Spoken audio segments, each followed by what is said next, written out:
Sabe a palavra desejo? Parece algo tão comum, né?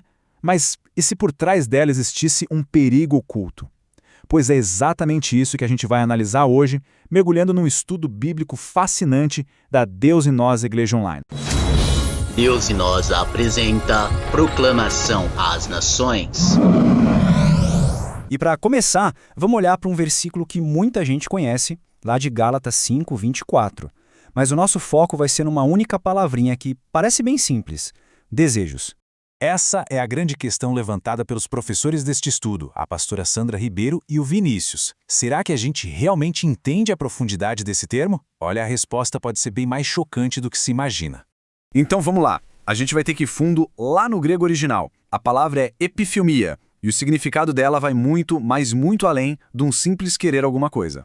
À primeira vista, a epitimia parece ser só isso, um desejo forte. Mas é quando a gente começa a cavar aí na origem da palavra que as camadas de intensidade começam a aparecer e elas são, de verdade, chocantes. Essa investigação é como descer uma escada, sabe? São 3 degraus, 3 passos para entender a origem da palavra. E a cada passo, o significado fica mais sombrio, mais intenso. E aqui a coisa muda completamente de figura. O desejo, nesse contexto, não é um anseio silencioso, guardado. Ele está ligado diretamente a uma paixão, a uma raiva, a uma fúria, uma ira que ferve e explode.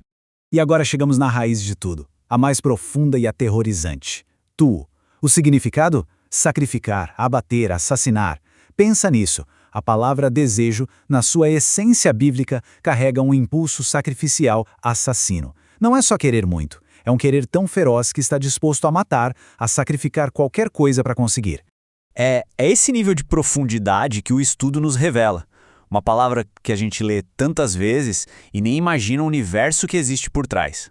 Aliás, se essa análise está abrindo uma nova perspectiva, considere curtir e se inscrever. É exatamente esse tipo de ensino, extraído das lives segundo o Espírito da Verdade do Evangelho, que buscamos aprofundar aqui.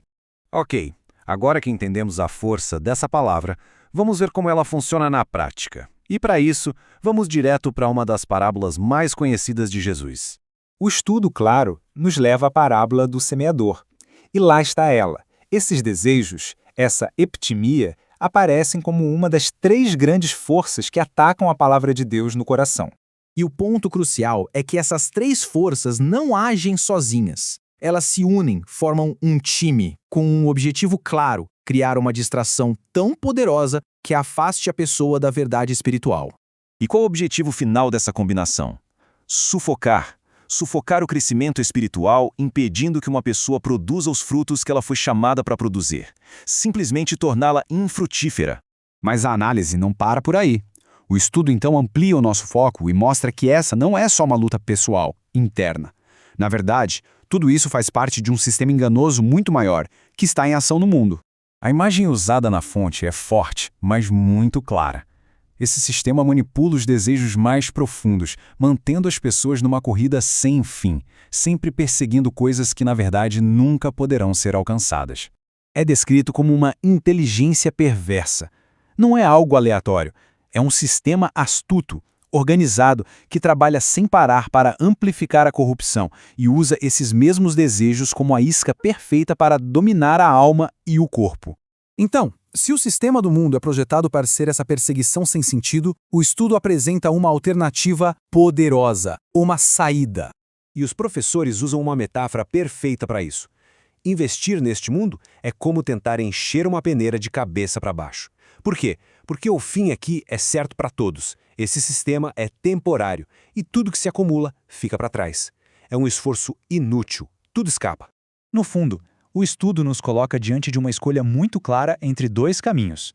De um lado, o caminho da carne, essa corrida atrás de desejos que leva ao vazio e à destruição. Do outro, o caminho do espírito, construir algo eterno, uma vida com propósito.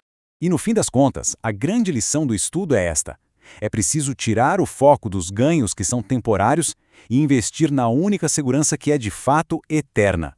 E assim, o estudo nos deixa com esta pergunta, que ecoa diretamente do coração deste ensinamento para a nossa própria vida. Todo o nosso esforço está construindo algo que realmente permanece?